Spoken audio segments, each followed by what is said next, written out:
Morning viewers, Dhaka stock market চ্যানেলে স্বাগতম। আশা করি আল্লাহর অশেষ রহমতে সবাই ভালো আছেন, সুস্থ আছেন। আজকে আমরা মার্কেটে যদি অ্যাডভান্সটার দিকে দেখি এই মুহূর্তে 11টা 3 বাজে।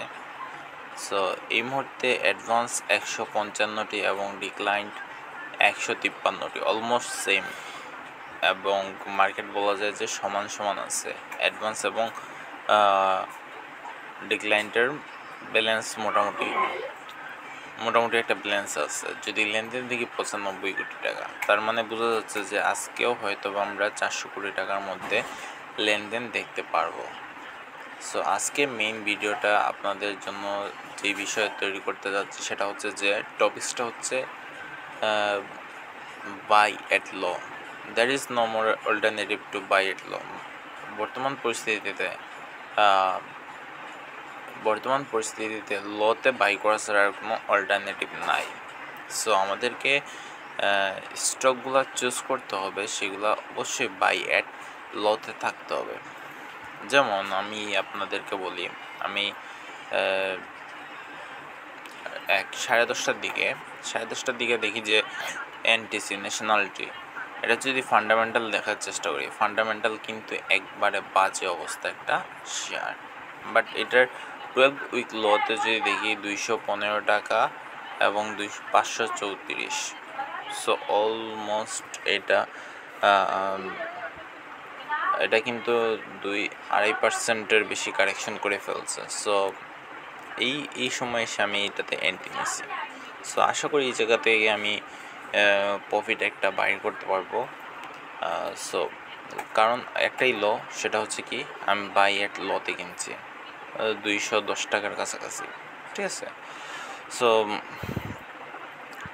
দেন দেখতে পারবেন যে জিপিএস ইস্পাত আজকে কিন্তু অনেকটা ভালো করছে এবং সে 10% ক্যাশ ডিভিডেন্ড ডিক্লেয়ার করছে।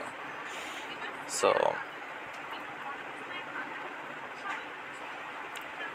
জিপিটাও মোটামুটি ভালো পারফরমেন্স দেখতে পাচ্ছি, কারণ তার ডিভিডেন্ডটা ঠিকঠাক আছে। এবং ডিভিডেন্ড ইল্ড যদি দেখি, ডিভিডেন্ড ইল্ড আমার হিসাবে কম, বাট ইন ফিউচারে যদি চিন্তা করি, ইন ফিউচারে কোম্পানি গ্রো করলে অবশ্যই ডিভিডেন্ড ইল্ডটা আরও বেটার আসবে বলে আমি মনে করি, ঠিক আছে। সো সেই জন্য হয়তো বা প্রাইসটা ইনক্রিজ হয়েছে। এবং যদি টপ লুজারের দিয়ে তাকানোর চেষ্টা করি, রেনউইক যা, তারপরে নর্দার্ন ইন্স্যুরেন্স, অ্যাটলাস ব্যাগ, নুরানি, মেঘনা সিমেন্ট, অর্থাৎ বিভিন্ন কোম্পানি কোনো বর্তমানে এমনভাবে মার্কেটটা উপরের দিকে উঠতেছে বা নিচের দিকে নামতেছে, আমরা কোনো একটা পলিসিকে ধরতে পারতেছি না বা কোনো একটা সেক্টর মুভ করতেছে না। অন্যান্য সময় দেখা যেত যে ব্যাংক সেক্টর মুভ করলে সবগুলো মোটামুটি মুভ করতো, বা ইন্স্যুরেন্স মুভ করলে সবগুলো ইন্স্যুরেন্স মোটামুটি মুভ করতো। সেই জায়গায় আমরা একটা সো অবশ্যই আমাদেরকে এটা ভেবে চিন্তে ইনভেস্ট করতে হবে। যেমন আজকে যদি দেখি নর্দার্ন ইন্স্যুরেন্স কিন্তু ডাউন হয়েছে, কিন্তু হোল্ড হয় নাই। মার্কেট ডিপতে গেলে দেখবো যে এখনও কিন্তু বাম পাশে গিয়ে কিন্তু হল্ট হয় নাই। যদি বাম পাশে যদি আমাদের এই যে বায়ার সেলার সাইডটা যদি হল্ট থাকতো, তাহলে কিন্তু মনে করেন এই জায়গায় একটা চিন্তা করা যেত ইনভেস্ট করার জন্য। কারণ এখনও সেরকম বায়ার বা সেলার কোনোটাই নাই, কোনোটাই কনফিডেন্স নাই। বর্তমান মার্কেটে কনফিডেন্স লস সবচেয়ে বেশি মেজর একটা প্রতিবন্ধক হিসেবে কাজ করতেছে।